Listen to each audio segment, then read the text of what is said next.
Most people believe diabetes begins with a diagnosis, but in reality, the process often starts many years earlier, quietly, invisibly, inside the cells. And here's the surprising part. Long before diabetes develops, the body often has the ability to reverse the process. But understanding insulin resistance leads to a deeper question. What exactly is happening inside the body when cells stop responding to insulin? For many people, the story of diabetes seems to begin with a single moment, a routine blood test, a doctor's visit, a number on a report that suddenly changes how they see their health. But the biology of diabetes rarely begins at that moment. Long before blood sugar rises high enough to attract attention, subtle metabolic changes are already unfolding deep within the body. These changes are quiet, gradual, and often completely invisible from the outside. At the center of this process is a hormone called insulin, one of the body's most important regulators of energy.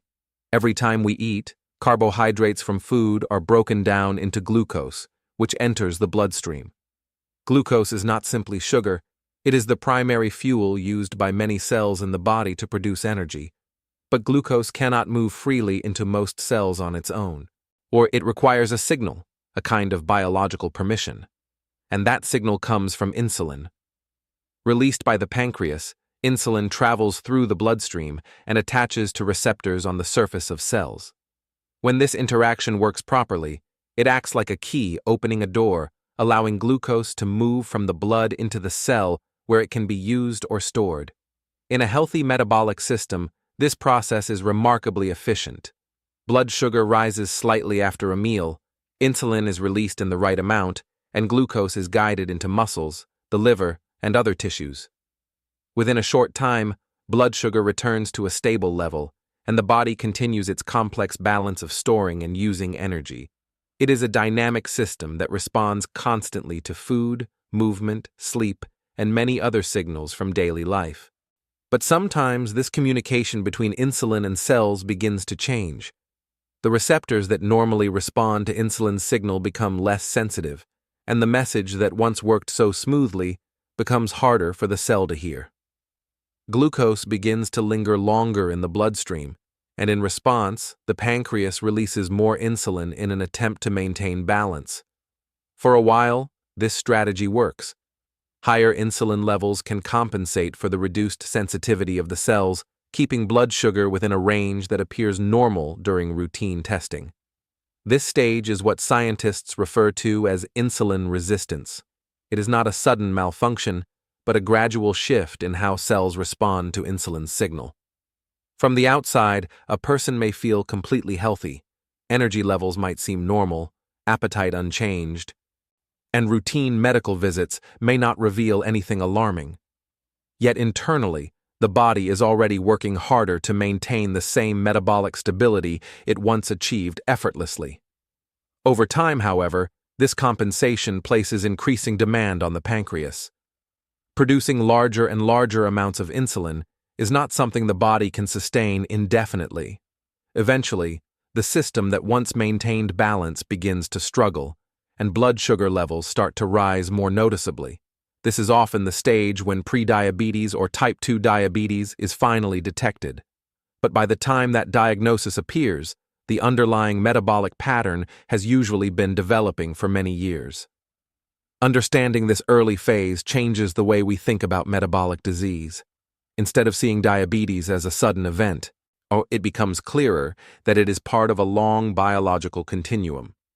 Insulin resistance represents the early signals of that continuum, a stage where the body is still actively trying to maintain balance, adapting to changes in lifestyle, diet, activity levels, and the surrounding metabolic environment. The remarkable aspect of this stage is that the body's adaptability has not disappeared. Cells, tissues, and hormonal systems are still capable of responding to healthier signals when those signals begin to appear in daily life. When people think about body fat, the conversation often focuses on what can be seen in the mirror. Subcutaneous fat, the layer that sits just beneath the skin, is the most visible and therefore the most commonly discussed. Yet from a metabolic perspective, Another type of fat, hidden deeper inside the body, plays a far more significant role in how our internal systems function. This is visceral fat, the fat stored within the abdominal cavity surrounding organs such as the liver, pancreas, and intestines. Unlike the fat beneath the skin, visceral fat behaves less like passive storage and more like an active biological tissue that communicates constantly with the rest of the body. To understand why this matters, it helps to recognize that fat cells are not simply containers holding excess energy, and they are metabolically active cells that release hormones, chemical messengers, and inflammatory molecules into the bloodstream. In small amounts, this communication helps regulate normal metabolic processes. But when visceral fat accumulates beyond healthy levels, the signals it releases begin to change. Instead of supporting balance, the tissue starts producing substances that promote inflammation and disrupt the body's metabolic harmony. This chronic low-grade inflammation is subtle. It does not feel like the acute inflammation that occurs when the body fights an infection or heals a wound. Instead, it operates quietly in the background, influencing how cells respond to hormones and nutrients. One of the systems most affected by this inflammatory environment is insulin signaling. The chemical pathways that normally allow insulin to deliver its message to cells become less efficient, as inflammatory molecules interfere with the receptors and internal signaling processes that guide glucose into tissues. As this interference grows stronger, cells begin responding less effectively to insulin's signal. The body then compensates by producing more insulin to achieve the same effect. For a period of time, this increased insulin production can keep blood sugar levels relatively stable, masking the underlying metabolic shift. But internally, the system is becoming less efficient, and the metabolic burden on the pancreas continues to increase. Visceral fat also influences metabolism through its close relationship with the liver. Because fat stored around abdominal organs drains directly into the portal circulation that leads to the liver receives a continuous stream of fatty acids and inflammatory molecules. This exposure can alter how the liver processes glucose and fats, encouraging the liver to release more glucose into the bloodstream even when the body does not require additional energy. The result is a further disturbance in blood sugar regulation and insulin balance. Another important feature of visceral fat is that it tends to accumulate under conditions common in modern lifestyles.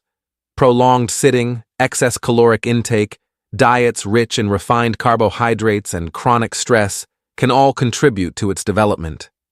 Unlike subcutaneous fat, which may increase gradually across many parts of the body, visceral fat often concentrates specifically around the abdomen, creating the characteristic central weight gain that researchers frequently associate with metabolic risk. Yet the encouraging aspect of visceral fat is that it is also metabolically responsive. Because it is more active than other fat depots, it often responds more quickly when lifestyle conditions begin to change. Improvements in physical activity, nutrition, and overall energy balance can gradually reduce visceral fat levels and calm the inflammatory signals it releases. As those signals diminish, the communication between insulin and cells often begins to improve, allowing metabolic processes to move closer to their natural equilibrium. In this way, visceral fat represents not only a risk factor, but also a powerful indicator of how the internal environment of the body is responding to daily habits, energy balance, and the biological signals that shape long-term metabolic health. When we think about regulating blood sugar, the conversation often centers on the pancreas and the hormone insulin. Yet one of the most powerful systems influencing glucose control lies in the muscles that move the body every day. Skeletal muscle is not only responsible for movement and strength, it is also one of the largest metabolic tissues in the human body. In fact, a significant portion of the glucose circulating in the bloodstream after a meal is ultimately absorbed by muscle cells. Because of this role, muscle tissue functions almost like a reservoir for glucose, quietly protecting the bloodstream from prolonged elevations in blood sugar. To understand this process, it helps to consider what happens when muscles contract. During physical activity, Whether it is lifting a weight, climbing stairs, or simply walking, the muscle fibers require energy to perform their work. One of the fastest sources of that energy is glucose. When muscles begin contracting, they activate internal pathways that allow glucose to move into the cell more easily. Interestingly, this process can occur even when insulin levels are relatively low. In other words, muscle contractions themselves open additional pathways that help clear glucose from the bloodstream. This characteristic makes muscle tissue especially valuable for people experiencing insulin resistance. When cells become less responsive to insulin, the body must release larger amounts of the hormone to maintain normal blood sugar levels.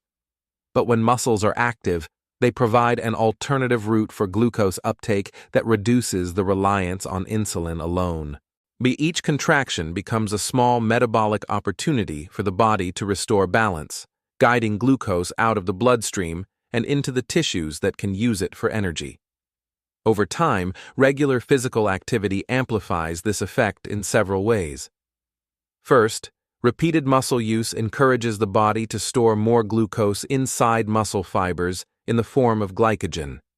This storage capacity acts as a buffer, allowing muscles to absorb larger amounts of glucose when it becomes available after meals. Second, consistent training improves the sensitivity of insulin receptors within muscle cells. As these receptors respond more efficiently, smaller amounts of insulin are needed to move glucose into the cell, easing the metabolic workload on the pancreas. Resistance training adds another important dimension to this process. When muscles are challenged through strength-based movements, the body responds by repairing and strengthening muscle fibers. Over time, this adaptation increases overall muscle mass. Because muscle tissue is metabolically active, having more of it creates a larger destination for circulating glucose. Each additional fiber expands the body's ability to absorb and store energy in a controlled and stable way, but the benefits of muscle activity extend beyond glucose storage alone. Regular movement also improves blood circulation, delivering oxygen and nutrients more efficiently throughout the body. Improved circulation supports cellular metabolism and helps maintain the health of tissues involved in energy regulation. Even the act of moving joints and contracting muscles stimulates signaling molecules that influence how cells communicate with hormones like insulin. What makes this particularly encouraging is that the body does not require extreme levels of exercise to begin adapting. Consistent, moderate forms of strength and movement can gradually transform the metabolic role of muscle tissue. Bodyweight exercises, resistance bands, lifting weights, or simply incorporating more movement into daily routines can all contribute to stronger and more metabolically active muscles. Over time, these adaptations reshape how the body handles glucose, shifting the metabolic system toward greater efficiency and resilience. Food is one of the most constant signals the body receives, and every meal sends a message that influences metabolism. Long before nutrition was studied in laboratories, the human body had already developed intricate systems for handling energy from food.